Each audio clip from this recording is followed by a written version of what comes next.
serial monogamy. We don't actually practice true or full monogamy as the sociologists have mentioned. Full monogamy or true monogamy is when you marry one partner and you live with that one partner for the entire duration of your life. No, but serial monogamy is when you have marriage, divorce, or you're with multiple partners throughout your life, which, as we mentioned, is called serial monogamy, and some actually call it serial polygamy because it's closer to multiple partners as opposed to what is true monogamy. So we're not a monogamous society in truth. All right, but what I'm saying is, if in fact, I'm married to a Muslim man and he's going to take on a second wife or third wife, is there some type of, I guess, training or some type of process in which you help folks kind of make that transition? Because I'm just trying to understand, how does one just all of a sudden... You want to know if someone comes home one day and say, baby, well, I know. I'm married to another wife. Or, no, I have heard of situations in which a man comes home and talks about the fact that he wants to take on another wife. Okay. I mean, my thinking is, okay, if in fact I've been with you 10 years, 15 years, 20 years, what does that mean? What does that mean in terms of our relationship? It means absolutely nothing. With regards to the issue of taking a second or third or fourth wife, one of the things that we have to understand is that jealousy is a natural emotion. It's a natural feeling that a person may have. But there's a difference between being jealous and a difference between having hatred for something. The wives of the Prophet, who were the best of women, they were jealous sometimes. We have a story where one time the Prophet was at the house of one of his wives, Salama, and he was having some guests for dinner. And he's at the house of Aisha, and he was having some guests for dinner. Salama, who was another one of his wives, actually sent a dish or a plate of food over to that particular house. When Aisha saw this, she became jealous and she knocked that plate out of the hand of the Prophet, and she became very angry. So the Prophet said, this is from the jealousy of your mother. So there's no doubt that jealousy is a reality of polygyny, of the life that one, when he lives in a polygamous situation. But the hatred or the dislike or distaste towards polygyny was not something that was found out of the jealousy, but rather, as we mentioned, when these other morals and norms began to be forced upon the Muslim society from colonization, from Europe, this is when the dislike or distaste towards polygyny began to take place. Well, let me ask you this question. What is it that, for example, Marlon was saying, well, is there some type of transition or training or something that occurs? How would you explain the training with respect to polygyny and the other aspects of Islam? For example, there's no training class that you go through for polygamy, but there are things that occur in the deen that makes you aware, among other things, prepare you for it. Well, there's no question that in our religion, knowledge is very important, or learning or educating is very important. So with regards to the issue of whether it's polygyny or other than polygyny, that there are classes or lessons that should be put forward, and we do in our masajid, in our mosques. We do have classes on marriage, and we do have classes on divorce, and there have actually been books that have been authored by the scholars of the past that were specific to marriage. There were books that were actually written specific to marriage, and there are also books that were specifically written for plural marriage. For example, a book by one of the scholars of the past, his name is Ahmed Shakir, who was an Egyptian scholar, a scholar of prophetic traditions, and he wrote a book called Ta'addud az-Zawjat, and Ta'addud az-Zawjat in Arabic actually means plural marriage or polygyny.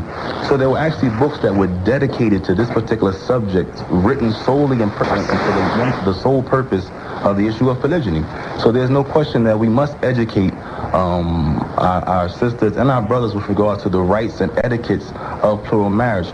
And I believe that it all starts with, if we were to teach them properly, the proper fear of their creator, the proper etiquettes of Islam, then they would embrace that which the religion calls to, as opposed to rejecting it in the fashion that we see. And on that conclusion of that of that answer, we have to go and see what the traffic holds for us out here with Paul. And particularly African American women are readily going to embrace. Or when I say going to, I mean because I think the proposition that has been laid out there that you actually have suggested before, because there's so many women, 7-to-1, 8-to-1, 12-to-1, okay, why not consider this whole notion of plural marriage? And I don't think that women in particular are going to embrace that concept regardless of the ratio. You know the only thing that gets me with that? What's that? They would embrace being the other woman when someone has a husband. They will embrace being. But, hold on, let me finish though. Sure. And they would embrace being the chick on the side, and meaning no disrespect, but using that as a phrase to categorize something. But the thing that amazes me about that is that being the chick on the side or being the other woman, you don't have any rights. You don't have any rights. But that's okay. No. But let's talk about doing something that will give you just being treated just, giving you the same rights as the other wife, and people are having amazing, crazy things about it. But you know the other thing about I understand that, but I don't believe that if women were given the choice of being the chick on the side or being involved in a polygamous situation, that they would not choose to you don't think they know? No, absolutely. And let me say this, and I don't believe that brothers out there, Islamic brothers or other brothers, would be willing to share their wives with other men. No, that's a whole different story. We can discuss that. I mean, that's not difficult to discuss. Firstly, with regards to the issue of African American community, there was a book written some years ago by Philip Kilbride, and it's called Plural Marriage for Our Times, a Reinvented Option. And he looks into some of the socioeconomic prospects with regards to polygyny. He even looks into it from the feminist standpoint. And he has a chapter called Crisis Polygyny. It's called Crisis Polygyny, Man Sharing in the African American Community. And the data is overwhelming. The amount of women in the African American community who are sharing their meat, as we're discussing right now. And the difference is that in saying they're not doing it knowingly. I'm not disputing that they're not sharing, and there are women who are knowingly sharing. I'm saying that I don't believe that most of the women in our community would be receptive to multiple marriages. Well, I'm glad you said that, because you know what? We have a sister that is joining us all the way from upstate New York, a sister Anissa, who wrote a book named Polygynous Blessings. A sister that actually is Muslim, obviously, and that is involved in a polygamous or plural marriage. And the book, from all those that have read the book, people say it's just an unbelievable book. Are you there, sister? No. Assalamu alaikum. Wa alaikum salam wa rahmatullah. How are you, sis? Alhamdulillah, how are you? Alhamdulillah. I'm sorry I put you on I don't want to put you on a hot seat, because that's not, the seat is not going to be hot at all.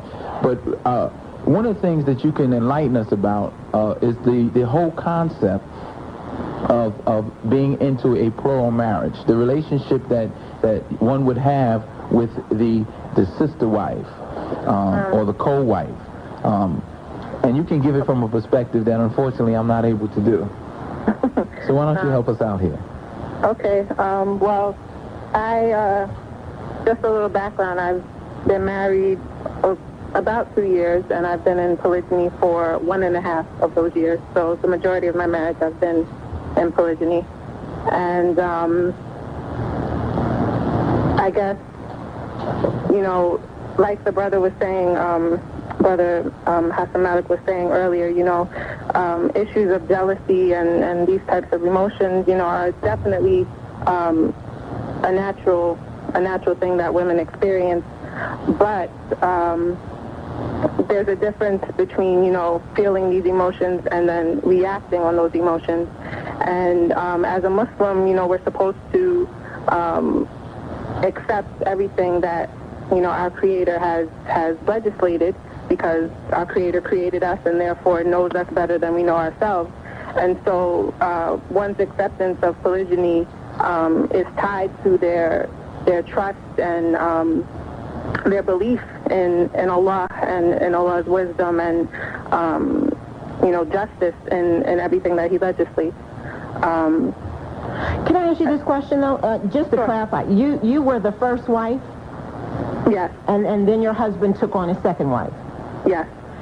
And was that your expectation, I guess, when you first made the commitment to him? Yes.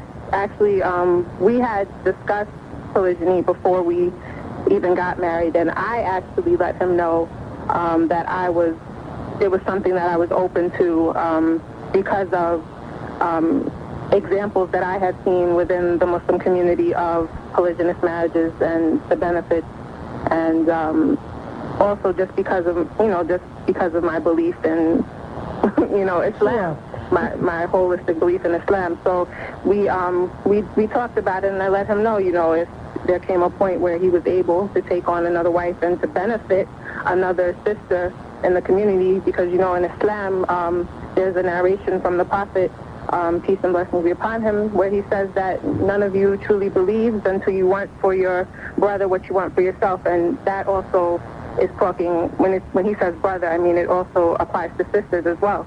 So this is a part of belief, is wanting your fellow sister to benefit from the things that you are benefiting from. So sure. I was open to it. Well, let me ask you this question. I know you said that you were certainly open to it, but are you in the same city, in the same neighborhood? Are you living? We live about 30 minutes apart from each other. So you live 30 minutes apart. So just kind of help our listeners, and as well as educate me. How does this work? I mean, does he spend a couple days with you? I mean, how does I don't understand the division of time here. Help me out. Okay, well, Islamically, you know, the husband is supposed to be just with regards to his time and with regards to his the maintenance of his wives. And so basically, my husband would spend half of the week at my house and half of the week at my co-wife's house. And so, okay, so that's what you refer to as your co-wife? Right. Do both of you have children? No. I don't have any children. My co-wife has a younger son, but it's from a previous marriage. Oh, so there are no children involved at this juncture? Not with my husband, no. Okay. And so was there any, and one of the things we talked about early on is training to kind of help the two of you kind of go through this process together. Did you receive some type of training, or was there some time that you had to spend with her, or what was the process in terms of how the second marriage came about? Well, I would say the training, and I would put that in quotations, would be, like the brother said, you know, gaining knowledge about your rights and responsibilities, you know, in marriage, you know, according to Islam. And I mean, once you truly believe that your Creator is, like I said, is just in what He legislates, then everything else falls into place. You know, polygyny is just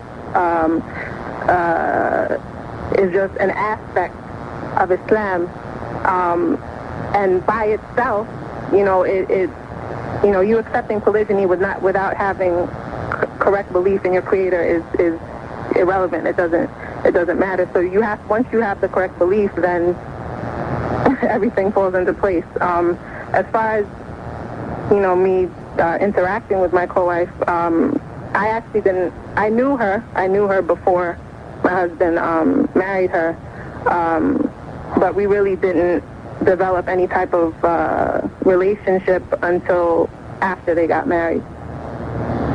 All right, let's go to Zakiya from North Philadelphia. Zakiya? Yo. Zakiya? No, this is Jacob. Jacob. Yeah. How are you? Thanks for joining us. All right. Assalamu alaikum, Brother Tariq, and to everybody there. Wa alaikum salam.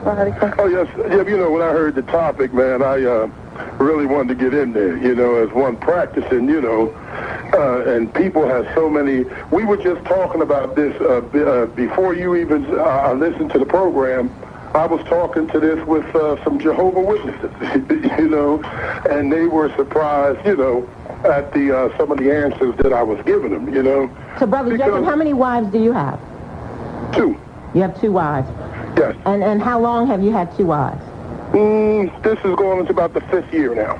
The 5th year? And when did you take on the second wife? About 4 years ago. 4.5 years ago. And was there a particular reason as to why you took on the second wife? Yes, it was a reason, because there was somebody who had accepted Islam, and I wanted the full Muslim experience, you know. I mean, I have been fasting by myself, not saying that I wasn't getting the help that I needed, but the thing was that I just wanted the full experience of the Islamic lifestyle, you know. And as a Muslim, when I married my first wife, she wasn't Muslim.